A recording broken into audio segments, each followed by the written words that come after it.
You can't work at an early stage company if you don't give a shit. It's just not going to be the right spot. The world runs on iMessage, not email. How do you actually action that? Investors, we text them or I text them on a weekly or daily basis for some of them. Even if they make relatively small differences, it's probably a good use of your time. As an early stage founder, I'm still in every sales call and I love it. But when should I loosen the reins and let the team handle it themselves? I feel like I might be turning into a bottleneck. If in your head you're feeling like a bottleneck, chances are your team might feel like you're a bottleneck too. What was the vetting process like on your side? I feel like people don't talk about that a lot. You're doing front channel references, and obviously the front channel references, they're going to give you the ones they know will say the nice stuff. So I think doing those back channel references is really important as well. Behind the scenes, it was a small group of people that were doing everything. Welcome back to the GTM podcast. It's your host, Scott Barker. I want to know how this insane growth actually happened.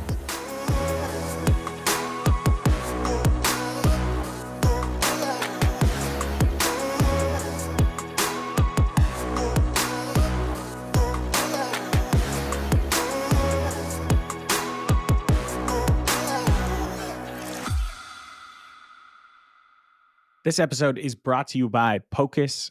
Pocus turns data into revenue. It's really that simple. They help you combine all product usage and intent signals your team needs to prioritize the best opportunities and take quick action. Pocus helps you build pipeline based on real buying signals, not your team's best guess, whether that's landing new logos or expanding existing ones. With Pocus, go-to-market teams at Asana, Canva, Miro, and Loom, incredible companies, save 10 plus hours a week digging through data to find and close deals with confidence. So if you want to create focus for your team with Pocus, go see it in action by requesting a demo at pocus.com/demo. That's pocus.com/demo. And let's get it rocking. We are live. What's up, everyone? Welcome back to the GTM podcast. You've got Scott Barker here. Appreciate you every week tuning in. It's really cool to see the listenership continue to grow, and we appreciate all the feedback. So keep it coming. We will always strive to bring the best guests we know, best operators, best founders, and get them to share real tactics, strategies, stories that are genuinely working for them today or have in the past. And I got a fantastic guest lined up today. I'm joined by Daniel Ruiz. Daniel, welcome, brother. Thank you, Scott. Thank you for having me. Pumped to have you, man. Really pumped to have you. And for those folks, I always like to give a little bit of a background, and Daniel, I'll get you to add some color, but Daniel is currently the CEO and co-founder of Synch. Synch is a YC company spun out, is a unified sales stack, helping companies spend less time on sales ops so they can spend more time selling. And obviously, I've been in the rev tech space for a long time. It feels like the majority of my career. And we've just seen the proliferation of so many different tools. I remember the original market map with like maybe 30 companies. And now the latest one has like 3,000, which is pretty wild. But Daniel, what were you doing before starting Synch? Walk me through a bit of the background.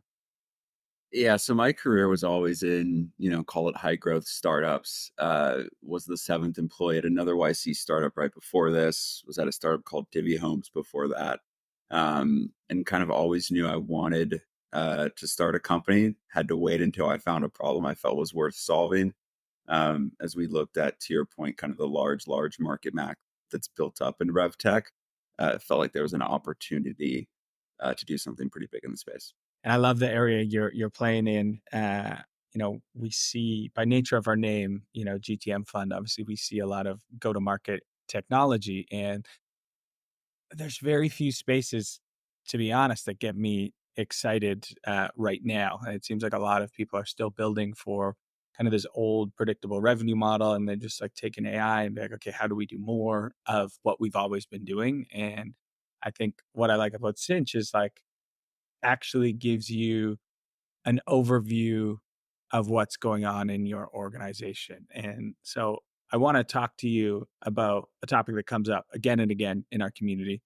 And it is this idea of the bundling and unbundling of the go-to-market tech stack. And it feels like there's always this push and pull between cool new point solutions that come out and then these big kind of incumbents.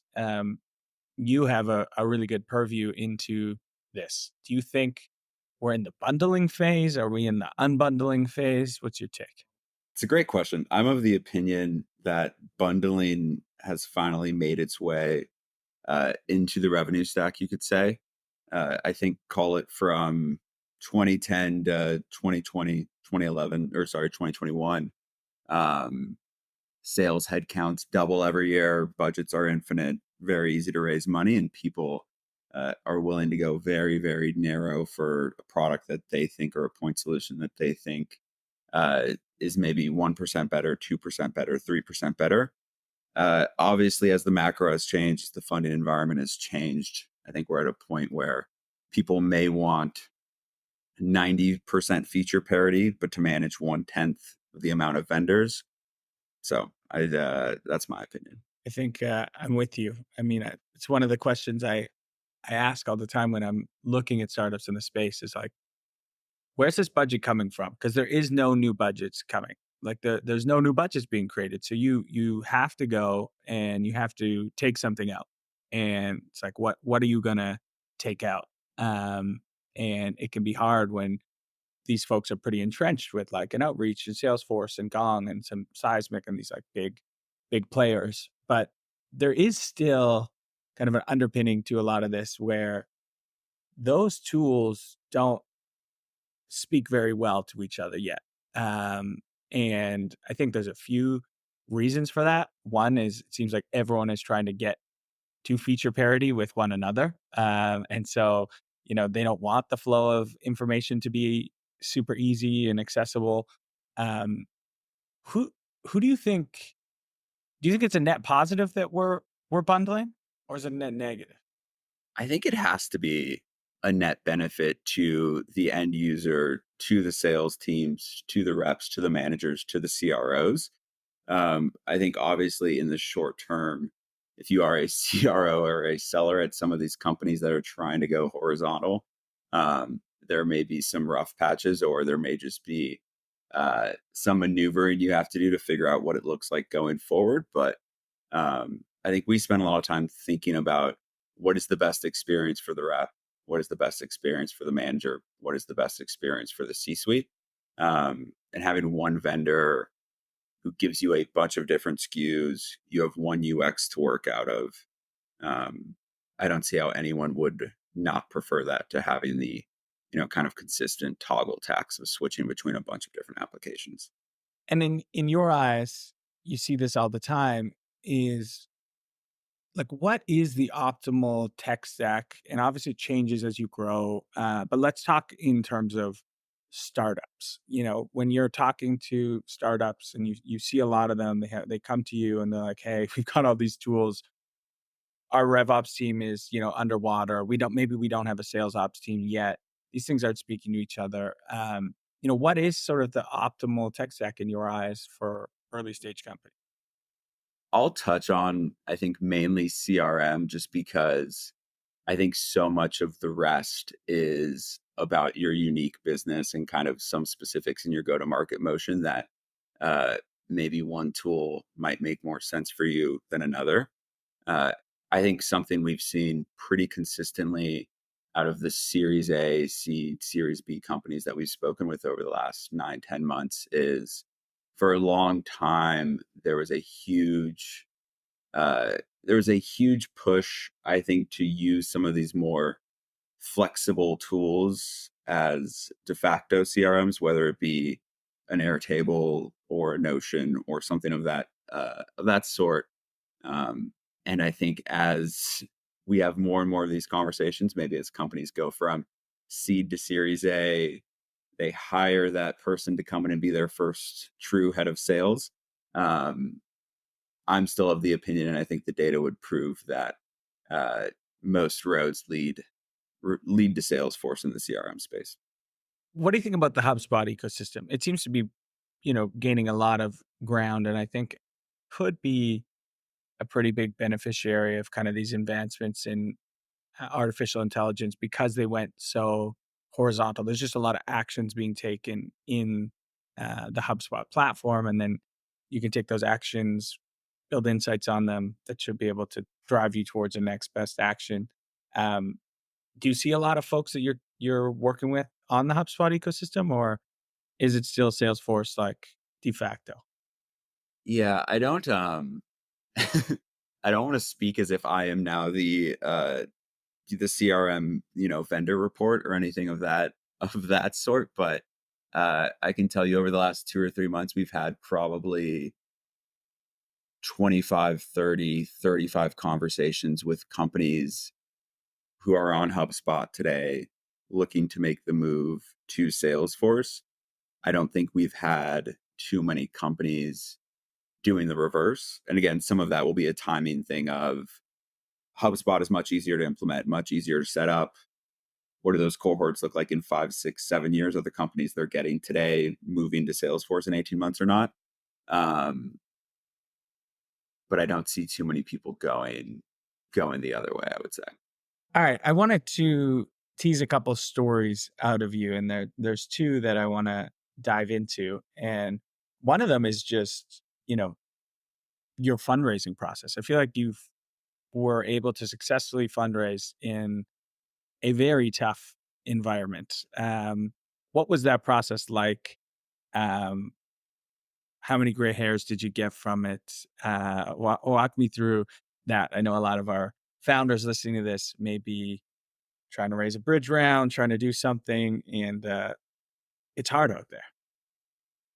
Yeah, I would say maybe not too many gray hairs, but definitely a lot of sore throats from being on Zoom meetings for so long and too many trips to the Blue Bottle in South Park, San Francisco for my liking. But um, I think there were a couple of things that, let me first say, being in YC is a humongous benefit for fundraising, and kind of doing that puts you in a very, very, fortunate leg up position relative to, I think, the general market. The second thing that I think we did was, and this is kind of anti YC advice, maybe.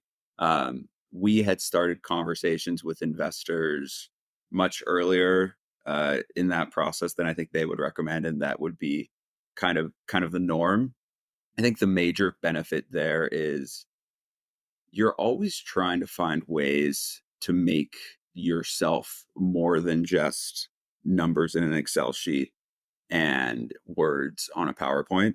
You want more columns that people can evaluate you off. So I felt like the more time we were able to spend with some investors, the more they got to know me, the more they got to know Assad, my co-founder, the more they got to know how we saw the market the next 1, 2, 3, 4, 5, 10 years. We felt like all of those would be net benefits to us. So that was the approach we took. We ended up being fortunate enough to get Haystack, which is a great seed stage firm. Ashe and Samil, the two partners there, I think are come incredibly highly recommended from me to any founder I speak with. But they're also incredibly good at kicking off a fundraising process. So from there, got connected to Jack Altman when he was at Lattice, now at Alt Capital, and uh, once we got him, that really opened the floodgates on our fundraising. Well, congrats on the incredible investors, and yeah, it's funny once you put in that work, and it's kind of, at least from my experience, raising the fund, it's like the old adage, like slow at first and then all at once is very real. And sometimes when you're, doing those 9 back-to-back investor meetings for multiple days and, not seeing anything, and then just like one drops, like a Haystack or a Jack Altman, and then all of those relationships that you built all of a sudden start coming back to the out of the woodworks. Absolutely. And I think the only other broad piece of advice there is there's probably a bunch of different advice around, are individual investors are helpful? Are they not? You can't really ever know that before you decide to take their money or not. So you're always going to be playing the guessing game a little bit. I think one of the most beneficial things we did was spend a fair amount of time trying to leave like a carve out in the round for being in the go to market space, getting heads of sales from tech companies that we really looked up to. A, for like just general advice, but B, building a product that we want to be able to sell into these organizations someday, being able to force them to get on a Zoom with you every single week for product feedback and thoughts. I think was invaluable as well. Fantastic advice. We're seeing that happen. The the allotment for strategics in a round keeps getting bigger, it feels like. And I think that's a really healthy trend. More operators in the mix, more folks that, yeah, might be at your first 5 design partners. Just go and give them an incentive to walk you into the org. Exactly, and a benefit for working with, a fund like y'all, obviously, as well. All right. So you secure these incredible investors. What was your process for like vetting them? You said it's really hard. It is super difficult to be like, okay, are these people going to live up to their claims? I think it's like funny. You think probably every investor says we strive to be the most valuable investor on your cap table. You'll probably hear that literally from everyone's mouth. What was the vetting process like on your side? I feel like people don't talk about that a lot. I think you have to treat it much like you would uh, an employee, meaning that you're doing front channel references. If an investor wants to invest, you should be asking them, like, hey, can I talk to 2 of your portfolio founders? If they have a hard time giving you a couple of people to talk to, that's probably not the best sign. Um, but the other thing is that you should be doing back channel references. Every, large VC firm has an investments page. Everyone, you can find stuff on PitchBook or Crunchbase or any of these different things. And if you've worked in tech before, you probably have enough mutuals on LinkedIn that you can find a way to talk to some founder they've worked with before. And obviously, the front channel references, they're going to give you the ones they know will say the nice stuff. So I think doing those back channel references is really important as well. It's almost like go find the portfolio companies that are struggling and see how those founders think about them. Cause that's when it really matters. Like everyone can be a great partner when things are rocking and rolling, but it's when things get sticky is when you need people to go kind of that extra mile. Find the company that died, or find the company that, for whatever reason, they didn't take their pro rata going from the A to the B, and talk to that founder and see uh, how she feels about that investor. All right. So you've secured these great investors, you've added them. Um, and then now you have to kind of extract as much value from them. And I know you had this kind of light bulb moment where you had a friend of yours who was an investor. We're not going to name the firm or the person, but walk me through that experience. I believe you saw their email or you were working together. Walk me through that and how it kind of changed your perception of utilizing partners and VCs. Yeah, we will definitely protect the uh, anonymity of this person, but it was a good friend of mine who works at a well-known VC fund. I was getting lunch with him on the second of the month, so everyone had just been sending out their monthly investor updates, and we were just chit-chatting. And he showed me his superhuman inbox, and he was like, I have these 65 investor updates in my folder for investor updates. And I was like, oh, wow. And I was like, how long are they? And he showed me one, and it was pretty long. Um, and that was kind of the light bulb moment in my head of, okay, each of these founders is asking him for probably 2 or 3 things at any given time. They consider them 2 or 3 of the most important things they need to get done for their business over the next month. And they are just one in a list of 64 other companies. Um, and I hope I was smart enough at the moment to realize it, but I definitely know it now.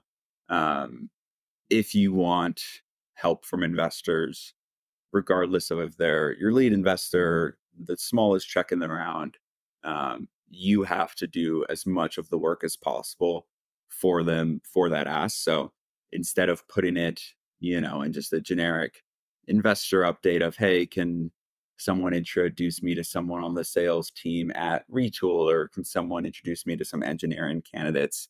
Your hit rate is going to be significantly higher if you take the time to find the salespeople they're connected to at Retool, write the email message for them that you want them to send, so they just have to forward it along. Instead of putting it in the email, shoot them a text. The world runs on iMessage, not email. Give them a call if they don't respond in 2 days. Be incredibly non-bashful about asking for updates. So um, I think we've gotten incredibly good at that, me and my co-founder. But out of a lot of founders I speak with, uh, I don't think everyone is as rigid on that as we are. It's a great lesson to learn. And, from my perspective on the VC side, it's like, it's not even just an unspecific ask for me. Usually on that thread, there's, the rest of the investors that make it up for it. So it's not even a specific ask to me. It's just like this group. And, some of the things I've seen work really well at our portfolio companies is like in that email that goes out to everyone, name the investor and the specific ask. Because if you're a good VC, you're fucking competitive. You're extremely competitive, and you're competitive for yourself, your peers, people at your firm, everything. It's just, like to be healthy, hopefully healthy competition. But, um, and then in the next update, say who did it, or you don't have Yeah, to say who didn't do it, but you just say thanks to X for, actioning the thing that we talked about last month, and like see how people lean in then. it's if you've ever taken a CPR class, you get to the point where they tell you to tell someone to call 911, and the advice they give you is don't just say someone call 911, say Scott call 911, because when people hear just the general thing, they assume someone else is going to do it, and they hear their name, they know they're supposed to.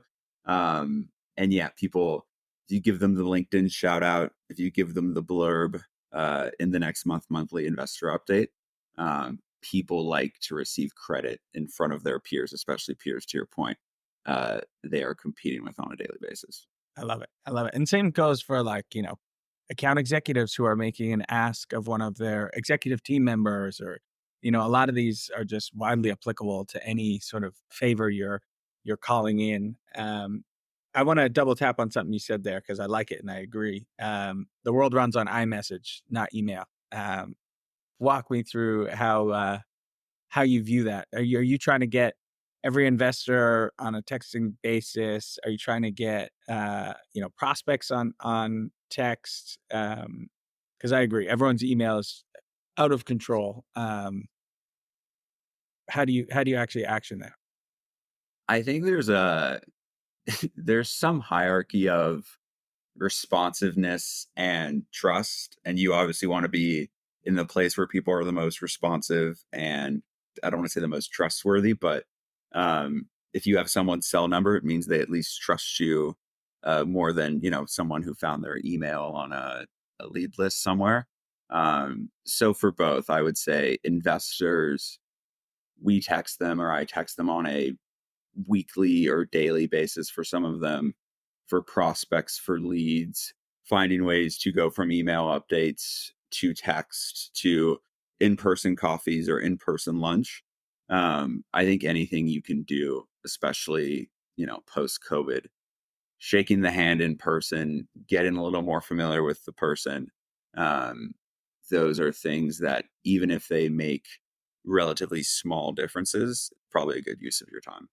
A quick pause from this interview to talk through some of my time spent inside various high growth sales organizations. It was always pretty clear to me how much time was spent on the operational bloat of actually running that organization. We were spending so much time evaluating multiple forecasting vendors, tracking down our reps to get their updated pipelines, or waiting on sales ops or rev ops to send us the dashboards we needed to do our jobs. And that was always at the expense of closing deals. If that sounds familiar to you, our partner Synch lets you put all that hassle and headache in the past. Synch is a single platform for all of your sales and sales ops tooling, from using natural language to build dashboards that will make your rev ops lead jealous, to getting forecasting, pipeline management, and lead routing from a single vendor.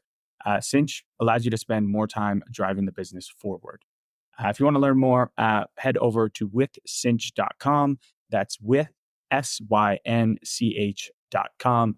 Now back to the interview. So you've mentioned now a few times kind of this in person. So you mentioned like Bottle Blonde, and I know we were talking before we went live that that's been a big tool in your arsenal. Is like, I will jump on a plane, I will shake your hand, I will come to you. And I think you said before this, like, it's in your eyes almost like 2x your chance of closing a deal when you jump on a plane. Um, is that something that's scalable? Do you think you're going to be doing that when you're running, you're at 100 mil ARR, and how are you going to keep that as part of the ethos? Geez, I guess the honest answer is, depending on how big the opportunity is, of course. More seriously, I think you have to obviously find the balance between doing the thing that is enjoyable and doing the thing that you need to do. And I think people get in trouble when they don't balance those. If you're a founder who likes sales, who likes the social aspect, who likes um, trying to close prospects, you're going to like getting on the plane and going to meet the person and going to lunch or going to coffee. I think you have to be self aware enough and honest with yourself to know, like, maybe that's the thing I'd like to do, but really maybe the thing I need to do is go do 14 engineering interviews or uh, go scrape LinkedIn to find 20 really good engineering candidates that I should be outbounding right now. Um, so as long as I think it's the best use of my time and the thing I need to be doing the most, I have no problem getting on a Southwest flight somewhere. I mean, we've seen it firsthand that definitely in the post-COVID era too, it's even more important. I feel like a lot of people got lulled into a false sense of safety or security that we could do everything via Zoom because it sort of worked in COVID, and now the people that are you know back in person just have a huge, huge, huge advantage. Uh, I guess following that thread in person. What's your views on your team, your internal team? Do you have an office right now? Are you fully distributed? Do you take that same kind of outward lens inward as well? Yeah, so this will be maybe 40 seconds too much context, but when we left YC, my co-founder and I felt very strongly that we wanted to do 5 days in person. We felt like kind of the in-person, consistent collaboration, culture building is one of the few true advantages you have as a startup. So with that, we were undecided on San Francisco, New York, basically just put up dual job postings and said wherever we can find engineers who want to work 5 days in office, we'll move there. Um, San Francisco engineers were not as interested in that as New York engineers, so we're based out of New York now. The entire team is here. We actually, except for one person, we recently hired our first AE. He is based in the San Francisco Bay Area. Really, the thinking there being, if he was, trapped in a WeWork office with the six of us in New York, he'd just be fighting for phone booths the entire time. And I'd much rather he be at home with his nice video setup. But uh, yeah, we heavy in office culture. Think it's like one of the few kind of like true benefits early stage companies have.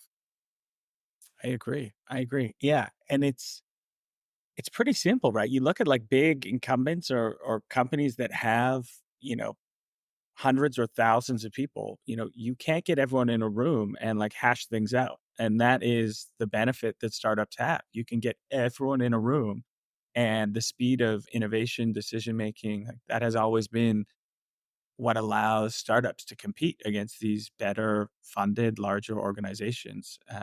So I love that you're doing that, and we'll always get some flack when we talk about this because people have strong opinions on the in person and remote. And I think there's a time and place for both. And I think as you scale, the need for remote work is more real, and I get it. Trying to find talent is tough, but I also think like I think you have to hire for the culture you're trying to build, and that goes for a bunch of different things. But I think the problem is when you hire someone whose personality or what they really want is to work in office and with a team and collaborate in person, and you've hired them into a remote environment, or vice versa, where you've tried to pull teeth and convince someone who really only wants to do a hybrid schedule that they're going to be in office 5 days a week. That leads to problems down the road. So um, I think you just have to be very intentional. Like, this is the culture we want. We feel like that for XYZ reasons. And now we have to make sure that the people we're bringing on actually match that. And I think the problems are if there's a mismatch in any of the directions. yeah, agreed. All right, I want to go to a listener question because I know we talked about it, you're jumping on planes, you're closing deals, you're doing all the things. And so I think this will be right up your alley. The question is, as an early stage founder, I'm still in every sales call and I love it. But when should I loosen the reins and let the team handle it themselves? I feel like I might be turning into a bottom. Are you experiencing this right now? What are your thoughts? Luckily for me, we only hired our first like true AE last week. So I'm still on all of the calls. I'm still doing the product demos. I'm still talking to all of our leads, all of our prospects. Um, Eventually, when that does go away, I think I'll still listen to every single call recording for as long as I can, talk to every single leader prospect that I can. Uh, I think it's the easiest way to not necessarily like get a gauge on how people are viewing the product or how people are viewing the market or what the reception is. But I do think there's something as the founder of an early stage company, you can tell the story the best. You probably know the market the best. You know the product the best. Um, so chances are you're going to be the best salesperson for quite a while, even if you're not a salesperson by trade. Um, so I would not say I have a perfect answer there, but again, I think it's my earlier answer around when should you stop getting on the plane or when should you not get on the plane to go try and close a prospect. If in your head you're feeling like a bottleneck, chances are your team might feel like you're a bottleneck too. Yeah, it's weighing, like you said, is this the highest value activity I can do right now in the organization? And I'll tell you, uh, Manny Medina at Outreach, we're a Series D company, and he's still, we're pre IPO. He was still on probably 6 customer calls a day. Like it doesn't stop. And if it does feel like the highest impact thing to do, you got to still do it. Absolutely. And yeah, leading from the front is big. So you just hired this AE. I think one of the hardest roles to nail is that first sales hire, whether you decide to hire, you need a leader or a founding AE. Um, how did you go about finding that person? They're one of the hardest people to find. They got to be like a player coach. They got to understand process. They got to understand systems. They can't be too high up and not want to actually do the work because they got to, be in the trenches. What was kind of the archetype person you were looking for, and who did you land with?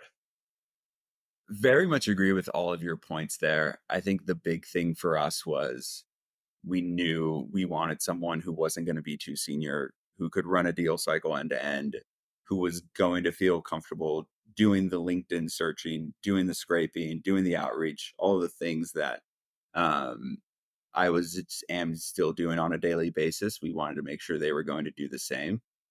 We wanted to find someone who came from a set of tech companies that we really admired and really looked up to and had an experience selling into what is a pretty similar ICP. So um, the person we hired was previously the first AE at a company called Captivate IQ. They have a relatively similar ICP to us. They also, kind of him being the first AE, he knew what an early stage startup was going to be like. He knew he wasn't going to be walking into an environment that had perfectly built out systems and a perfect demo environment and all these different things that if you're coming from a Series D or a public company, you probably have come to take for granted. I think the other thing that is maybe a little less easy to quantify is some of the personality stuff where I'm a relatively type A person. This person's going to be working very closely with me. So they need to be the same. I'll say that after all of our sales calls or our AE interviews, I would send over a bunch of product looms of basically here's the product A to Z, here's 40 minutes of watching, whatever it was. Loom gives you all those analytics. You can see who watches it, you can see who doesn't, you can see how long they watch it for, how many times they watch it for.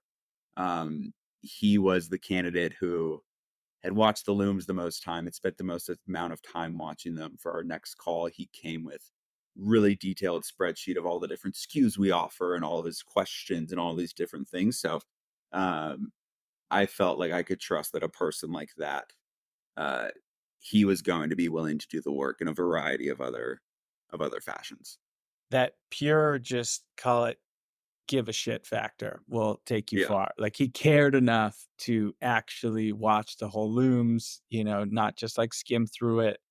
That's huge. You can't work at an early stage company if you don't give a shit. Like Yeah. it's just not going to be the right spot. Period.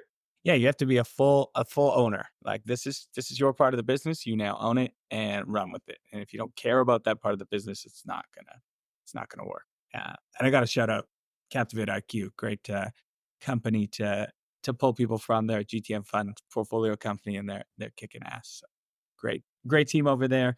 All right, man. So I always ask these two final questions, and I'm excited to get your thoughts on them. First question is, what is one widely held belief that founders or revenue leaders have today that you think is bullshit or no longer serving us? I may just be wrong here. Let's say that. I may be wrong. So I'll put that there. Um, I I feel like think that every answer to every question we could preface with that, if, yeah, if, if we're being yeah, honest. take the last 30 minutes and just assume I'm wrong. I think that there's like this really common sentiment um that outbound is dead. And that's just like if you go on sales LinkedIn, you just see outbound is dead. You can't do emails anymore. Um, I think that's just pretty wrong. I would say that bad cold outbound is dead, but it was never really alive. Um, I think that if you find the right person at the right company, write a good message, have some form of mutual connection with them, and are giving them something that's actually either going to save them time, save them money, drive productivity for their team, people are going to take that call. It's when you have the lowest form of outbound for a tool that maybe uh, people don't actually really want or need, and then you complain about your outbound rates on LinkedIn. Um, so I would say that again, full preface may be wrong. I'm with you. I've built up outbound BD teams in the past, and still very very bullish on it. I still do it for our fundraising at the fund, and these are people that hate outbound emails, right? More like family offices and big institutions, and you can still get people. Walk me through your process. I know as a founder, you're probably doing a lot of outbound still. If you're trying to outbound into a target company, walk me through your process and how you're getting responses. Yeah, I would say we're fortunate kind of with the launch last month to still be dealing with a fair number of kind of just like inbound prospects or warm leads from referrals. So I haven't done as much over the last 3 or 4 weeks that maybe I was doing a few months ago. Um, but I think if you have a couple good LinkedIn sales nav searches of here are all of our investors, here are all of our POCs from our existing customers, here's everyone who I consider a friend, here's some of these other iterations. You can find someone who either is the right person and knows the right person to talk to, knows their manager, knows someone else. Especially, I think um, we're fortunate enough to work with a bunch of really great investors, have gone through YC, so have that network. If you look hard enough, I think you can find a way to get either get a slightly warm introduction or a very warm introduction or something that's better than truly uh, cold outbound. I think it probably just goes back to your point earlier of you, you have to be willing to give a shit. Uh, you have to be willing to write the personalized iMessage to the investor, not just throw it on the monthly update. So, um, yeah, I don't think anything too specific there. Warm intros have been a secret weapon for my whole career, and I think they're everyone's secret weapon if done well. And I feel like we need to do a better job arming our BDRs with like the ecosystem or the community of our executives. Like take their network and somehow give it to our BD team, and then let them try and make connections versus them just trying to use their network, which of course is going to be much less because they're early on in their career. That's part of what we do with my analyst when we're doing outbound. He like just gets my network and like, you make the connections, I'll make the ask, and it can be super powerful. All right. Final question is similar question, but flipped on its head. It's tough times out there. Startups, they're struggling. Lots are struggling. It seems to be bouncing back, but everyone's looking for things that are working. So what's one go-to-market tactic or strategy that's working for you right now? I don't think this is novel or new or anything that a bunch of other people have not already said. But to your earlier point about in-person meetings just still being so good. One of our investors is this guy named Andrew Johnston, who's the head of sales at Superhuman. And I was chatting with him when we were still in YC uh, about a prospect I wanted to get in front of. And he was like, you can kind of just tell that person that you're in their city next week. And if they respond, you can just get a pretty cheap Southwest flight and go meet them. And I was like, oh, wow. I can't believe I've never thought of that. I feel so dumb, but that's still something I do on a weekly basis where we have a couple cities and geos where a large kind of proportion of our existing customer base is, and we have kind of like a prospect list we're trying to get in front of or have spoken to before that we're trying to kind of re-engage with. And I'll send them every so often just like hey, I'm in this city these dates. Are you around for coffee? We do that kind of on just like a rotating weekly basis with some different geos. And I mean, there's multiple handfuls of, uh, I would say, opportunities that other people would have considered to be dead or to be cold that we have been able to re-engage with and re-pick up just because I lied about having a Southwest flight to a certain city. So, um, yeah, those flights are easy to cancel. Southwest is a great airline. All these airlines are. You can cancel them. You get a flight credit. It's no big deal. So, uh, go try to meet people in person. That tip is gold. And shout out Andrew Johnston, part of the GTM community, how we actually originally got connected. And yeah, that's been I learned that one from my partner in the fund, Max, and it's very, very effective. So if you're a sales leader or an AE or a founder listening to this, like, and you have 12 prospects in Philly and they are ignoring you, just send 12 emails out and say, hey, I'm going to be in Philly next week. And if more than two take you up on it, then book that flight to Philly and make it happen. So yeah, that's a big one. You can pretty easily figure out the math of how many people are willing to speak with me. How much is the flight? How much is my time worth?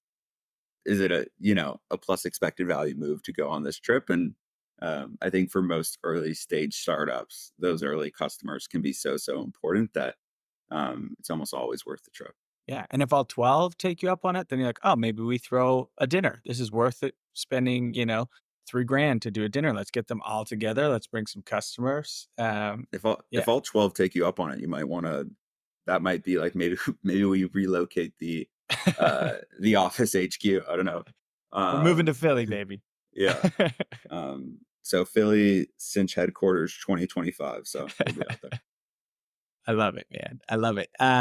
Well, Daniel, this has been awesome, man. I appreciate you jumping on and sharing your story and some of the things that are working for you. Are you hiring any roles right now? We are. So the big ones are engineering and design. Nothing on the sales side right now. Nothing on the product side. Still have Nick and myself to kind of run those. But anyone on the engineering side, design, find me on LinkedIn. My email, daniel@withcinch.com. Send me the cold email. I'll respond. Scott, if you know anyone, I'll take referrals. I think we got some. We likely have some folks to send your way. And then the last thing, just because this audience is kind of perfect for Cinch. If I'm listening to this, I'm a revenue leader or a founder. What am I struggling with right now that I should immediately go to withcinch.com and check you guys out? Yeah, so I would say a couple things. For earlier stage companies, we've turned the HubSpot, Notion, Airtable, G Sheet to SFDC migration process that is normally a consultant is involved, multiple weeks, a bunch of money. We've turned that into a kind of, call it 5 to 7 minute software flow where all you really need to do is SSO your existing CRM, SSO with Salesforce, SSO and go. That's it. For larger companies, I think if you're looking to consolidate vendors, looking for ways to save your team from the toggle tax of going through all of those different applications. And really, if you're someone who a lot of what we've built out on the sales ops side is making the Salesforce experience, whether it be building flows and automations, building reporting and dashboarding, writing validation rules, all of the things that I think a really good Salesforce admin could do well, put it into software, kind of allowing anyone at your company to do that work. So kind of a wide array of benefits there, but I'd like to think we have something for everyone. I love it. And would it be fair to say, if I'm thinking of hiring me my first like sales ops person or sales admin, and I'm like humming and hawing of like, are we there yet? This seems expensive. Could Cinch in kind of the short term maybe push out that hire a little bit? To give specifics around it, we work with a company who had raised a $15 million Series A. They just hired a VP of sales. We were one of like the first kind of like vendors that they worked with. This was last summer now.